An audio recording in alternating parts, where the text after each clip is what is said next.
ન્યાયતંત્રમાં પારદર્શિતા અને જનતાનો વિશ્વાસ જાળવી રાખવા માટે સુપ્રીમ કોર્ટના તમામ જજોએ તેમની સંપત્તિ વિગતો જાહેર કરવાનો મહત્વપૂર્ણ નિર્ણય લીધો છે. તો 1 એપ્રિલના રોજ યોજાયેલી ફૂલ કોર્ટ મિટિંગમાં બધા 34 જજોએ chief justice of India Sanjiv Khanna સમક્ષ તેમની સંપત્તિ જાહેર કરવાનો નિર્ણય લીધો હતો.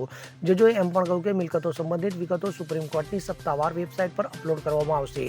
આ માટેની પદ્ધતિઓ અને નિયમો ટૂંક સમયમાં નક્કી કરવામાં આવશે. તો સુપ્રીમ કોર્ટમાં જજોની નિર્ધારિત સંખ્યા 34 છે. હાલમાં અહીં 33 જજ છે, એક પદ ખાલી છે. તો બધા જજોએ પોતાની સંપત્તિનું ઘોષણાપત્ર કોર્ટમાં રજૂ કર્યું છે. જોકે આ જાહેર કરવામાં આવ્યા નથી. ઉલ્લેખનીય છે કે દિલ્હી હાઈકોર્ટના જજ યશવંત વર્માના ઘરેથી રોકડ રકમ મળવાના વિવાદ બાદ આ પગલું ભરવામાં આવ્યું છે. તો ગત 14 માર્ચે જસ્ટિસ વર્માના સરકારી બંગલામાં આગ લાગવાની ઘટના બનવા પામી હતી. તો ફાયર સર્વિસની ટીમને ત્યાંથી અડધી બળી ગયેલી નોટો મળી આવી હતી. Bureau report CN24 news. હવે જુઓ દેશ દુનિયાની તમામ ખબરો તમારી આંગળીના ટેરવે.